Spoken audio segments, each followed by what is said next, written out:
tarde, senhoras e senhores. Hoje é 27 de novembro de 2025, são 16 horas. Minha amiga, meu amigo, Jair Bolsonaro vai passar o Natal na cadeia. E vai passar o Natal na cadeia por obra e graça do seu campo político, da extrema-direita, mas com a atuação decisiva de uma pessoa que é muito próxima dele, o seu filho 01, seu filho primogênito, Flávio Bolsonaro.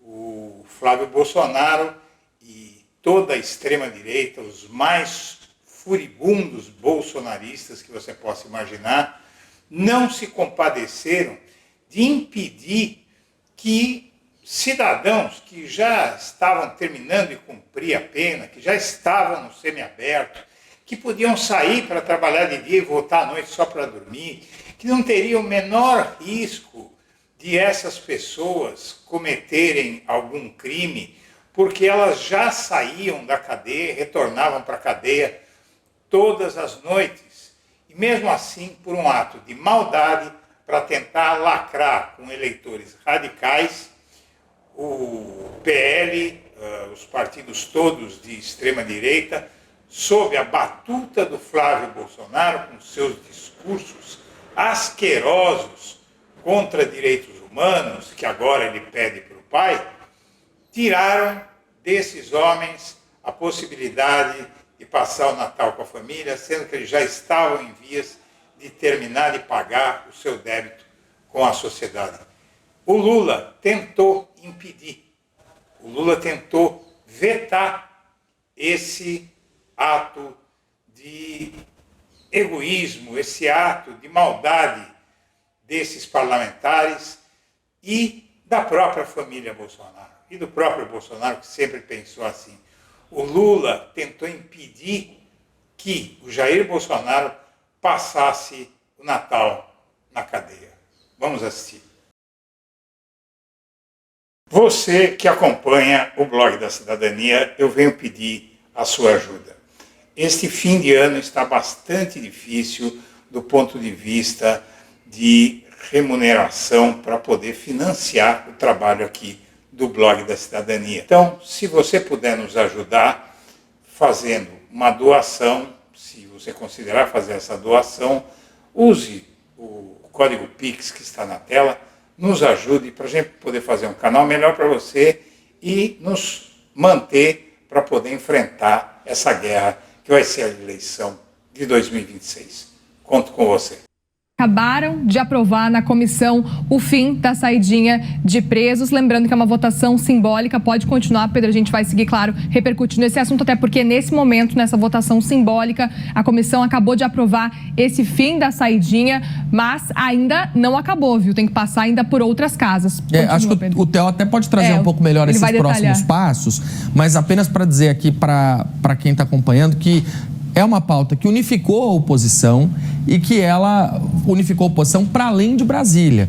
O elemento que eu estou trazendo é que nos estados, os governadores que comandam as penitenciárias e a polícia militar, especialmente esses de direita, que mostraram interesse de ir a Brasília para conversar com os senadores, para sensibilizá-los sobre a votação desse projeto, eles estão patrocinando esse debate. Muriel? A questão da saidinha. A questão da saidinha, a unanimidade dos deputados era o contra a saidinha.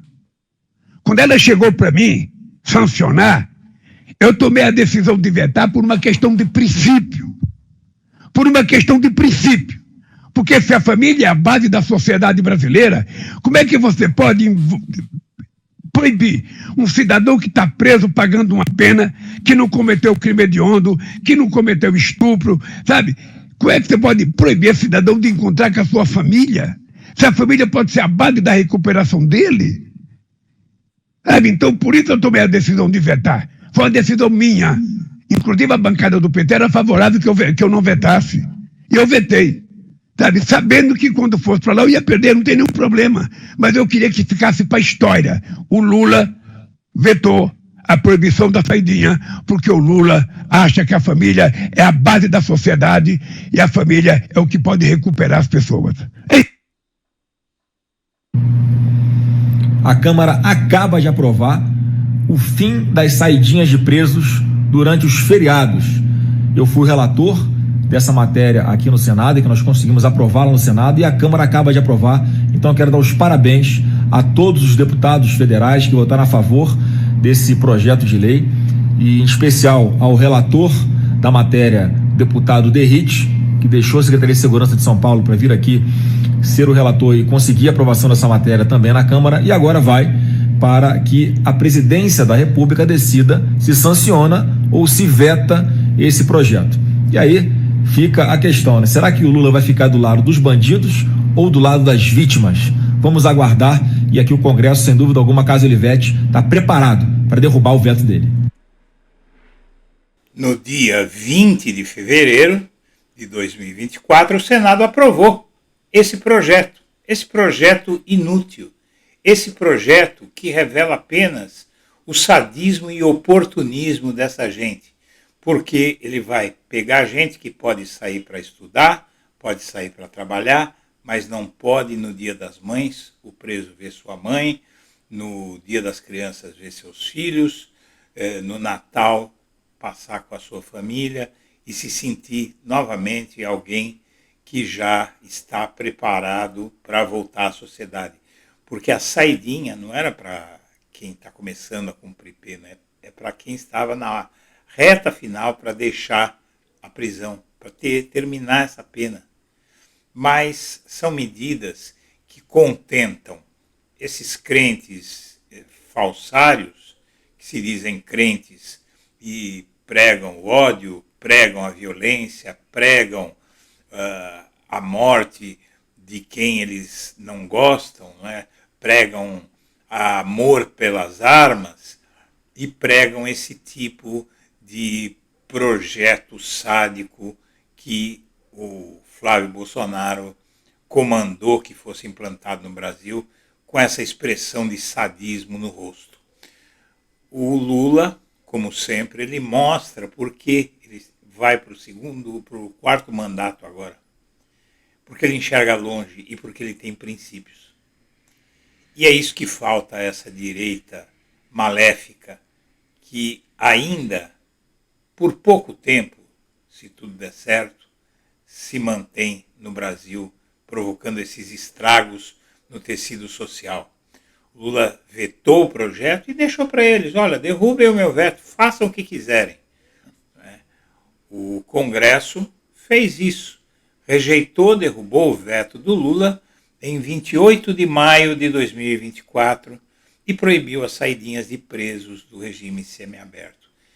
E foi pela mão do seu próprio filho, que aprendeu com ele todas as maldades que vem fazendo, que o Jair Bolsonaro vai passar o Natal na cadeia. Ele vai passar o Natal trancado e vai, talvez, refletir que se ele não pode, neste ano, estar com a família dele, não pode ter um alento nesse momento difícil pelo qual ele passa, não é? Não é fácil o momento pelo qual ele está passando, poderia ser diferente, ele poderia ter jogado as regras do jogo, ter disputado a eleição, não ter conseguido, sair, liderar a oposição e voltar 4 anos depois. Talvez no ano que vem ele estivesse aí em condição de derrotar o Lula e governar o Brasil legitimamente. Mas seja como for, este é um momento auspicioso em que a gente vê o bem e a verdade triunfarem.